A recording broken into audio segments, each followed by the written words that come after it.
ole tuna hian kan thok chuak le ta a Hyderabad Airport atang chuanin khu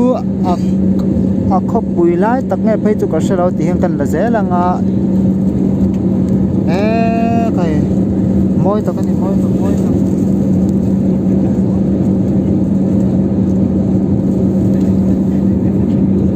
to ro pui tak ni ro pui tak aro pui na moi ni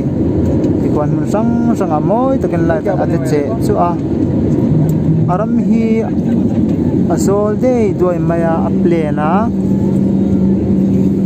ram hi moi ni a moi na nalani oi kan la zela ngai lo en vetan ni sela tuna hian hei sang tra kan thok sang zela hei sang tia la tuna hian hei kan thok zela hei hi a tha ani a so khu a virom na bom kha ni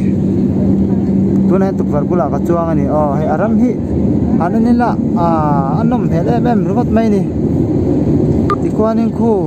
chi sang eng chi sang mai na oma adu che choi mai ni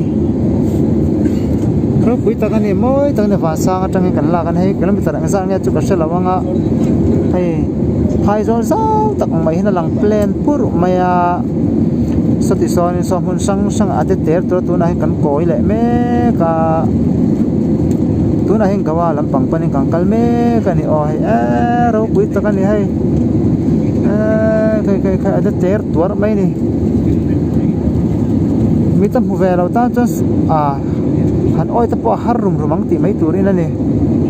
ti kwan hai ade ter tuar mai kai koi na tiang hi chu ade ter tuar hi ni romat mai ni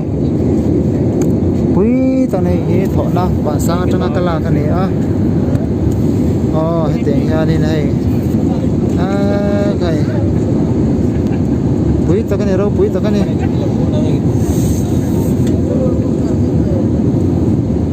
ni tha ni ku ta ko rom de le tor me ku hei ba sang tanga kala ka ni tu nei thona chuang kan chuang me ka ni airline ni se tur ni airline kong khar bul ka chang ve si lawa thim nuwa kong khar bul ka chang chau maya a boi tha ka ni tihan chuanin du thu chu samsan longa ma second la thawanga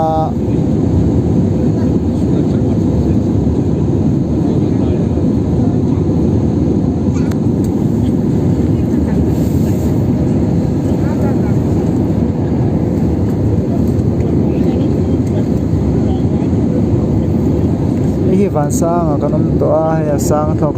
thok sang to la kalna piang chukuteng khona moi nanal em vek mai ni bithi atai em ani nei hi hei thona kan chuang ai khu avir na bom atikang tu ne chukatima to sola ate zek pokaso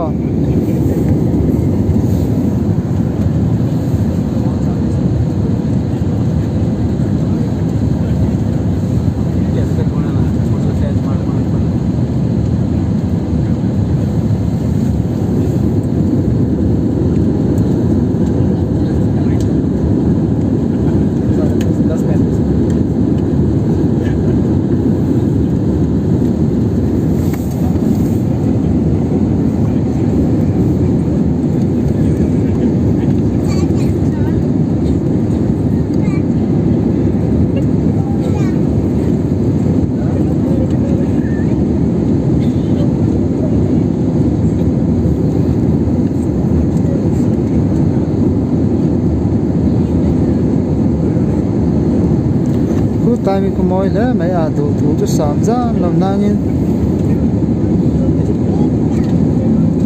kan thok sang tia ling ka sia hai bom dan tang hen sang chu tia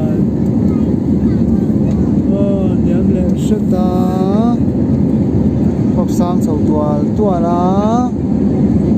so tai sok khoi tai nge ni on te le tuar mai ka tia so tam khop mai en lai chu ni sen chuanin an moi don te lu le tu lai na lang chang alang cheng nga thu tur hi nia ô bà hẳn môi em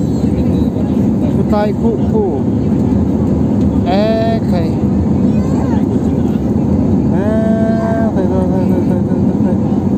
anh thế thì nó rất chuối mày là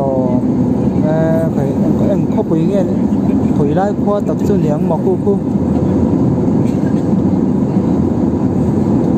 anh thế thì nó rất chuối mấy cái gì à khu em làm nghe em khoa nghe cái sự là và mà sẽ cần là tháo anh đi bà hẳn giao để luôn em về mà lẽ en line is lo tim line is ya du thu te sam lo ngai en tu tan te po i du tok ko dang le akui le ani aturu le ni ti khalo shapot mai ro en tu te po khan